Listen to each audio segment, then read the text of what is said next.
3, 2, 1. Here we are, guys. We're back at it. Mr. Kirk from Bayside Oysters has decided that we could go out with him today, and he's allowed us to go along with him as he's picking up the oysters for this weekend.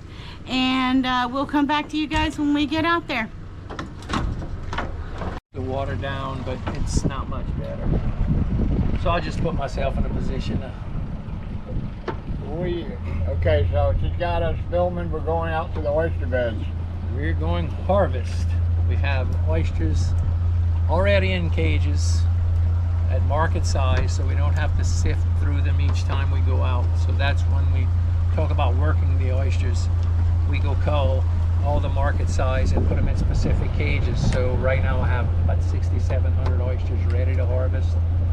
So we need 300 for tonight, and we're going to go grab 4 cages. Each cage has 80 oysters, so we're going to have about 320 in case a few of them die. So now you got to get in the water to get those? No, sir. Okay. We don't have to get in the water because we're only grabbing 4, but if I'm working 20 or 30 cages, I usually have waders or a wetsuit depending on the temperature and the tide height. So right now the tide is right at my armpit, so waders don't help, and it's warm, so I can wear my wetsuit, and it keeps me nice and comfortable. So we'll pull in, 20 or 30 cages, and we'll work them one at a time in this big picking box right here. And then we sort them by size and put them back out in the farm. So I know what's market size, and I know it needs to be worked in another 3 months as they grow. And that's the benefit of having oysters growing at different rates. You can have a consistent size for several months. Because if you buy 100,000 seed, they're not all going to be market size at the same time, which is nice because it's hard to sell 100,000 oysters in a month. Yeah. So we spread them out, and people like the small ones. They like the larger ones. So we have customers that are specifically paired with a certain size that we have. So let's get on the way, and we'll talk a little bit more when we get back to the farm. The wind's blowing it back, so. All right, the good part is we got a south wind. All right. I can sneak right up to where we gotta go. We are here. All right, I got a mic here, so. Yeah, you're there. All right, so we're going to come back to you in a minute. Guys, so we're out at the farm, and we're going to grab 4 cages, so we want about 300 or so oysters for today's orders. And if you look around, these are all market size oysters that are ready to go, and we have 69 cages at 80 per count. These cages out that you're looking at now need to be worked. Those are small and large oysters in there. So we'll get to those in the next month, and the farm will slowly get a little smaller and smaller as we sell. And then we'll be ordering new seed next month, and we'll have some really cool videos to show you guys how small they are. They're usually about the size of a sunflower seed when we get them, right at 6 millimeters. And as long as John and Carrie are out here, we're going to show you the progression of how fast they grow. So right now we're going to grab 4 cages, throw them in the back of the boat, and then we'll head back to the camp to do some counting and some washing.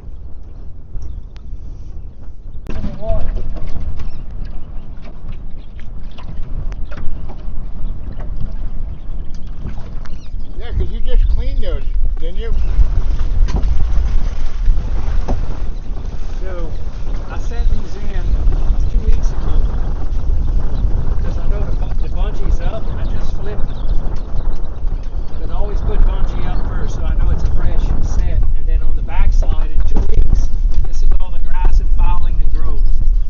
Now when we flip the cage over, the birds come and peck at it, the sun dries it, and it kills it all, and it cleans it. So if you do it every week, the cages stay clean. If you do it every 2 weeks, the cages get dirty.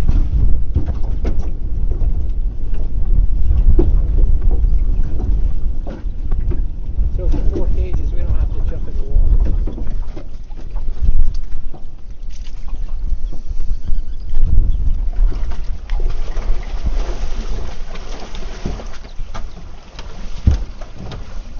This washes off most of the mud.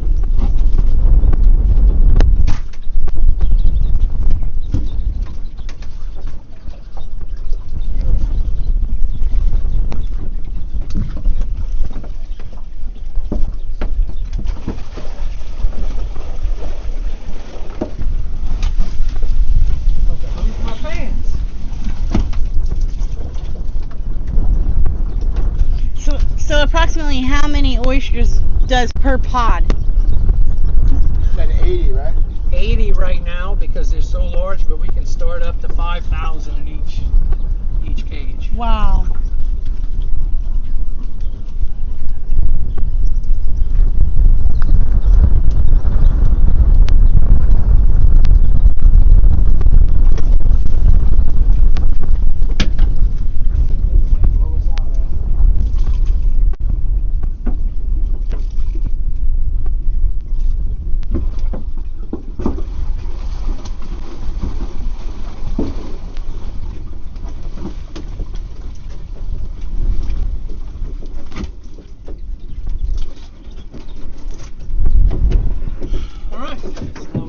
Of the wind, it's going to just blow us out and we'll get started. We're headed in. Huh? Well, we're headed in. We'll catch you guys in just a minute. Want to go right by Julie? Get a picture of Julie, the guardian. I can't take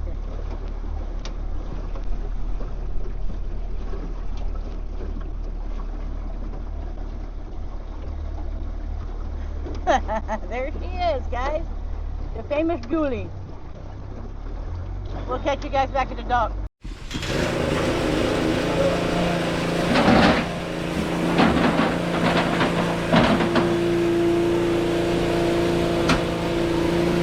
Walk down the dock.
You guys wonder why oysters are so expensive. This is what you get. This is why oysters are so expensive. You think they're expensive? They're not. Look at how pretty those oysters are. Woo-wee, that thing came from Oakwood. Look at that. Woo-wee, Bayside Oysters, people.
They come in like that, and they come out like that.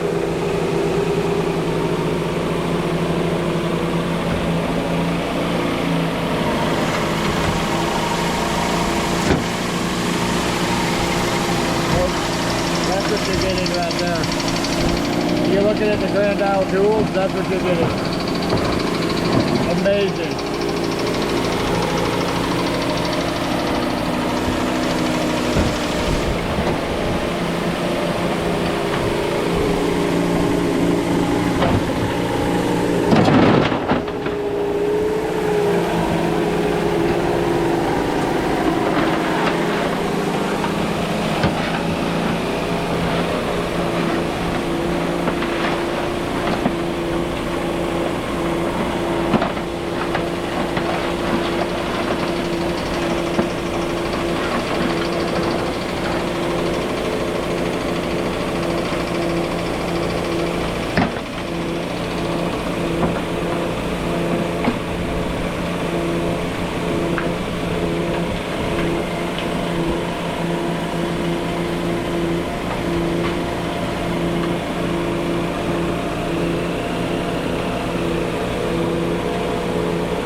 Folks, that's what you get when you do oysters.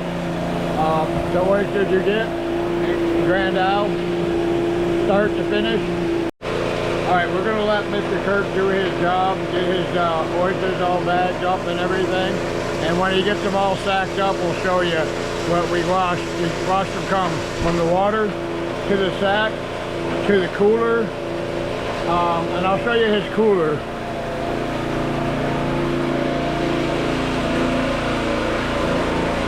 There's where he keeps his oysters, right there. This is who's taking us out, showing us his farm. If you need to get oysters, this is the man you need to call. He by far has the best oysters in Grand Isle, and he also has them in New Orleans. So if you hit him up, he can deliver to New Orleans too for you. We're gonna stop this right now. We'll come back to you in a little bit. All right, folks, he's done processing, and there you have it. There's 300 oysters processed, ready for market, headed out to the customers. These are some of the best looking oysters, I am telling you. We're gonna finish this video this weekend because we're gonna pick up a sack of these oysters and we're gonna film the ending with us eating some of these luscious looking oysters. So we'll come back to you when that happens. You want me to commentary?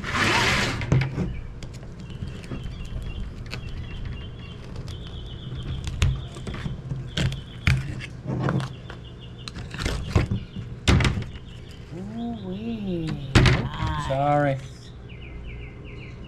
Nice, nice. Look how easy he did that. I see that. Look at that oyster. So, Ooh. I'll show you, John. Oh, that one's 2 to the pull boy. Oh my goodness gracious. All right, so this knife right here, you get in this little hole. Yep, that's what Get I on a do. 45-degree angle and you wiggle till it slides in and it stands up. Yeah. Then you go side to side. Boop, there it is, it popped. Oh, and it so popped immediately. you don't do that because it's gonna break the shell or it's gonna break the knife.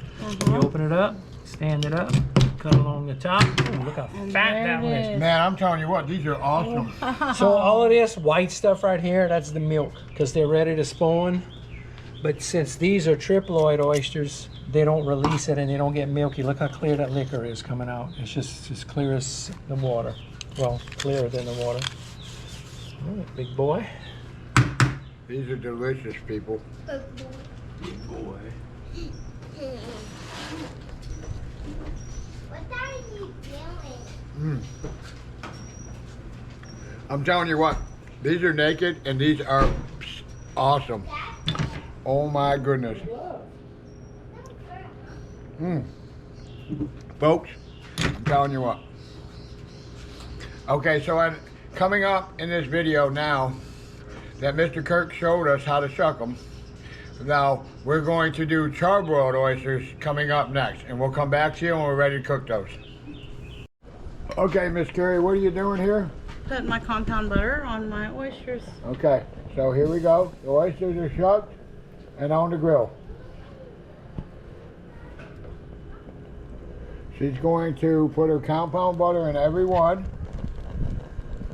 And once they start melting,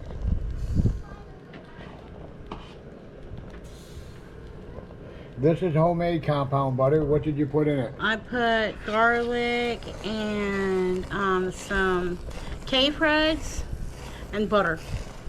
Garlic, capers, and butter. That's Some what's parsley. in that butter.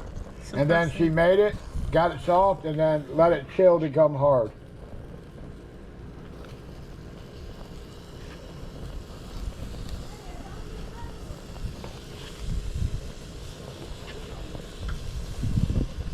Okay, we're gonna let these cook for a minute, and I'll come back to you here in just a bit. All right, folks, they're cooking good. You can see them. This is where the charbroil comes in. You want to say hey to the future? She's adding her Parmesan cheese.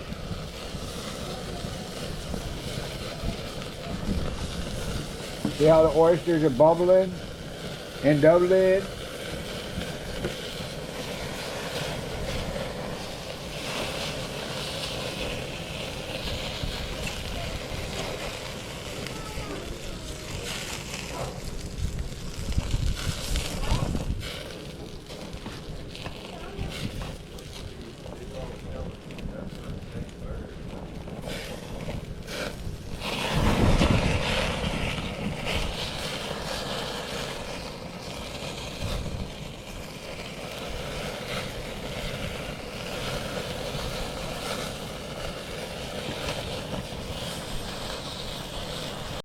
All right, folks, we're back with you. We got some already cooked. Cheese is melted. She's putting the rest together right now.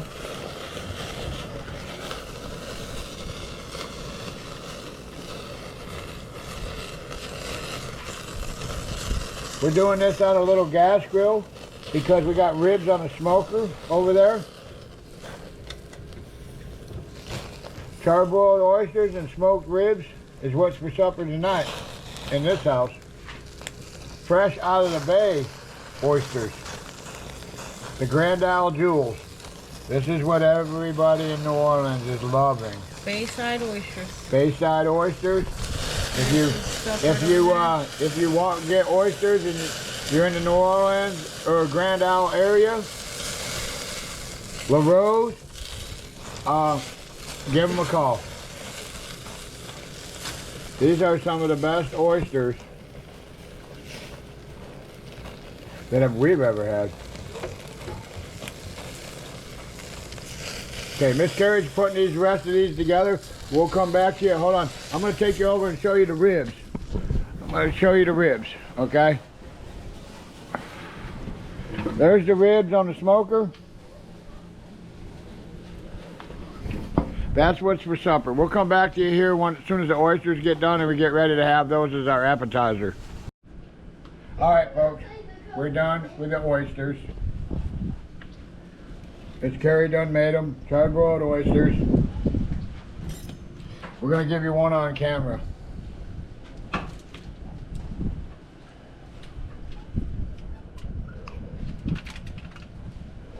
They're really hot.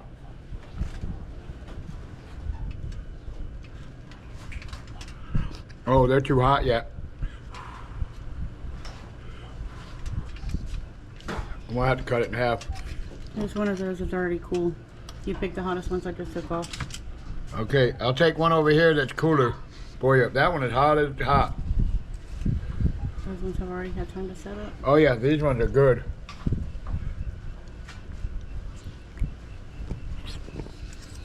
Mmm. What did you use on these? Parmesan cheese. Trying to off this. The compound butter and the Parmesan cheese. Folks, that is delicious. Very, very delicious.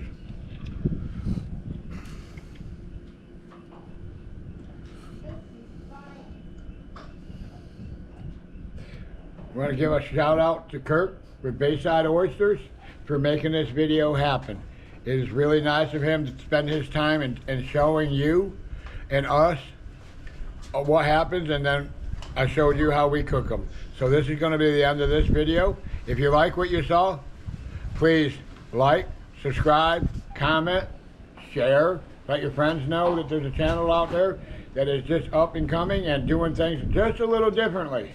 So until next time, we'll see you on the next one.